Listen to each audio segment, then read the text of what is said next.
When I met these two dogs, they wanted to kill each other. And now they're like this. They are besties. She's obsessed with Zoe, but they are besties. How did we get there? I'm going to show you in this video. Let's get into her. Bonjour, you beautiful thing. My name's Evan Doggett.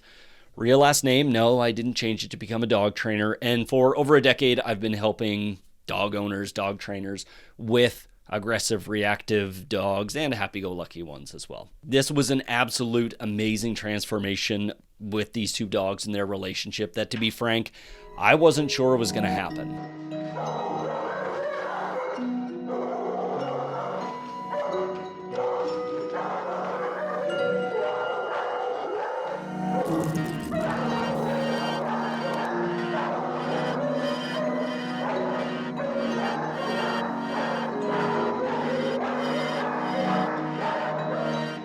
There's going to be 3 phases of this journey. Avoidance, number 1. Curiosity, number 2. Socializing, number 3. So we started teaching both dogs proper e-collar training. Think of this like a leash. So if your dog was freaking out at another dog, you would want to have a leash on them, right? You can use a leash very gently. You can use a leash very firmly. You can back up your words and teach the dogs, hey, you have to listen. Just like when they're on a leash, they have to come to you. There's no option. But a dog can't live their best life on a leash, which is why e-collars are the best ever when done properly. Well, eventually we want these dogs to have autonomy. We want them to be able to make choices. But when they inevitably screw up, we want to be able to also teach them not to just restrain them, but to go, hey, there's a consequence for that action. We want to say that when you try to attack your sister, this is your sister, by the way, there's going to be punishment for that behavior. And when they learn that, they avoid that behavior. And that's the first step, is avoidance, after the dogs are properly e-collar conditioned, which if you want to learn how to do that, I have a great e-collar 101 course that teaches you how to become the dog trainer for your dog. So as soon as I feel like the dogs have an understanding of the tools, this is us teaching avoidance. We go outside where there's less conflict because there's more room to be distracted by things. Red. Okay, so I'll tell you, Red. Watch, every time she looks over at her, Red. Oh, that's good. I want them to be able to share space. That's my goal for the dogs. That's the owner's goal for the dogs. If they turn out to be best friends, amazing. But you can see here, there's a lot of conflict right off the hop. So we're trying to use the least amount of pressure possible to go, hey, stop looking at her. Every time you look at her, there's going to be pressure, enough pressure that you're uncomfortable with that pressure and you want to look away from her every time you look at her, because they're thinking right now, I want to kill you. And so when I can use enough pressure that they go, I don't want to look over there, they're not thinking about killing the other dog. Now, some people, I'm sure you will see it in the comments at some point, will say, that's teaching the dog. Isn't that going to make them more uncomfortable?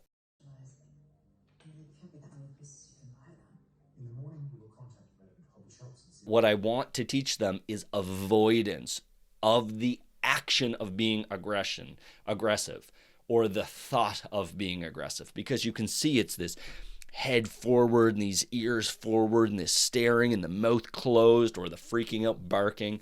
All of that has to go. You need to pay more attention to me, or minimally no attention to her, to the other dog. And once we can get that, now we can start being around each other without me being concerned that you're just going to lose it and try to attack the other dog.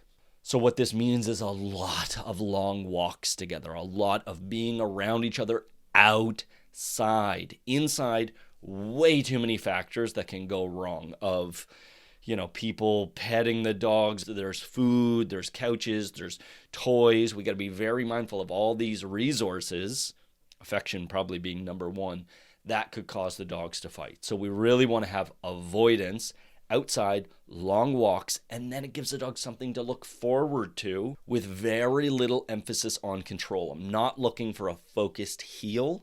But this walk is our second lesson. Like, this happened very quickly. Now, they're not allowed to be together inside until here, where now we're going inside, and this is where our obedience comes in of teaching the dogs previously place. Place means go and sit on this mat, and then for the other dog it's just a sit stay. And you get to see, look at the avoidance here. This is after a long walk. This is after working the dogs, and they want to not, stare at each other. Lay down. Good. Oh, look at this. This is a big shift. She was staring. Yeah. I did it 3 times, and then she completely turned, so she was staring that way. Yeah, avoidance. Never mind. Right. And look at this. Look how she's laying down. She's got one leg kicked out, right? Like before she was in, I'm a puma, right? She's in jaguar stance where she's just like 3, 2, 1, let me launch. So we need to be able to walk past each other. We need to do all this, but we need to get way closer. And in order to do that, we need to be within striking distance, and then we need to have muzzles on. Once we get this, now we can start to create some C for curiosity. In this curiosity phase, again, I want to happen on the walks. Let them have a little sniff, go away. If one dog has a pee and the other dog's on the other side of the road, once that dog's done having a pee, let the other dog come over and sniff. So much of dogs interacting is through their nose. The healthiest part of what they want from each other initially, think of like how many of your dogs, they run over, and the first thing they want to do is put their nose right up the other dog's hole and smell as much as they can and just sniff up that pee. And some male dogs will even like lick it as it's coming out. They're disgusting and obsessed with their nose and all that information that we don't get. I mean, I don't want it. Let's keep going. So this, I would say, is probably the trickiest section, the trickiest part to help people understand, because we've gone from avoidance, don't look at all, to I'll let you sneak a glance. And the reason that the dogs will do this is because it's been a while since I've needed to correct your behavior. I'm not punishing every look. I'm punishing the attack moments. And then I'm using less pressure to go, hey, don't look over there. So it's a big correction, a punishing event when you're like, button, and then you're like, whoa, I didn't like that. And then it's much less pressure. Don't look over there. Okay, great. And then in the curiosity phase, I'll only use pressure if you go from curious, little glances, just taking little peeks. But if they're staring, hey, we're back to a correction. It shouldn't be like a punishing level event again, because now I'm trying to develop a relationship. So there can be some back and forth from like, we're in curiosity. Oh, we got to go back to avoidance. It happened too quick.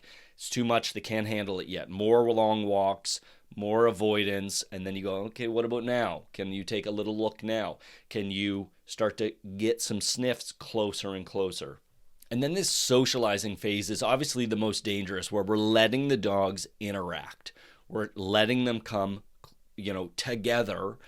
And in order to do that safely with dogs that have a bite history, muzzles, 100% muzzles, leashes, and e-collars. And then the first thing to go for me is the leash, but I might put a tab on them. So just a very short leash attached to a slip lead or a dominant dog collar, not a choke chain, no chains whatsoever, especially because when the muzzles eventually maybe come off, I don't want a tooth getting stuck in that chain.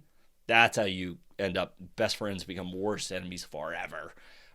Getting your tooth yanked out while you're playing with somebody else, wow, that would suck. And so in this socialization phase, this is where I start to use other dogs to let them interact. It can create a little bit of jealousy of like, oh, but I want to go over there. So I'm letting them interact with my dog individually.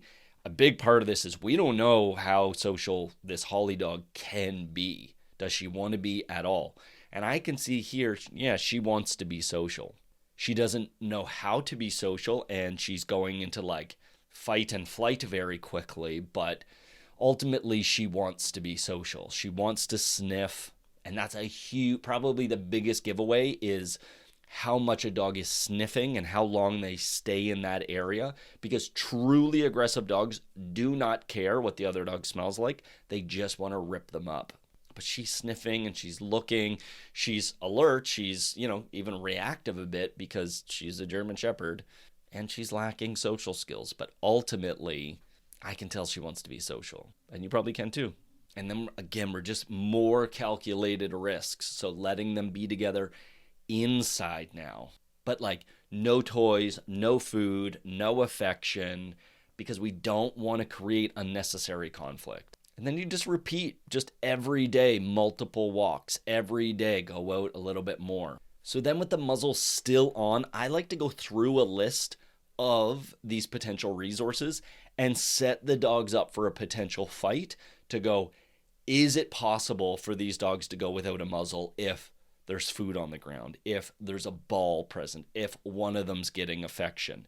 But I have to first make that list of, like, balls are like kryptonite. It's like pure Colombian cocaine for these dogs that if they get even a whiff of it, they are going off on a bender and going to kill the other dog for it. What about affection? Where's that comes in number 2, and then treats, and then food, and then the door is a big one. So we taught the dogs, hey, go to place at the door, because dogs that fight and dogs that are reactive at the door, oftentimes it will happen there, whether they're excited to see somebody or they're like, I want to, defend the house. The door can be a big place of conflict. So we taught them place. And anytime you set these dogs up for a potential fight, just the most amount of safety protocols put in place is the most important. So muzzles, leashes, e-collars, help, multiple people. Maybe you've got a separate corrective tool like a pet corrector or a water bottle present. And we're really just like trying to avoid the dogs actually getting teeth on each other. But like, hey, you want a muzzle punch? Go ahead. You're going to find out it's not fun. It's not fun for you. Avoid that behavior. You can be uncomfortable, but don't attack the other dog. Don't attack me. Don't attack anybody. If anything, when you feel the pressure, when you feel the pressure of this environment, go and do something better. Remember how we taught you place and sit and down and go to your bed and whatever, all these different things? Do one of those instead. And the only way the dog learns that is to set them up through the challenging things. So that way they can have more freedom. They can learn from their mistakes. They can learn what's not the right thing to do, what gets you corrected, and what gets you positive things or minimally no pressure at all. And then look at the result. Experience by experience, these dogs learn to trust each other. That, hey, I'm not going to try to kill you anymore, and you're not going to try to kill me anymore. And hey, maybe we got a few things in common. Maybe we actually are we got the same energy. And this happens so often where the dogs that are like biggest enemies are actually best friends. Best friends, worst enemies, very similar personalities, clash, but ultimately, you love them. Questions, comments, put them below. If you want to learn more about e-collar training, watch this video about conditioning, and maybe you have a reactive dog and you need to learn the 7 reasons why your dog is probably being reactive. Know what you're loved. Bye, meow.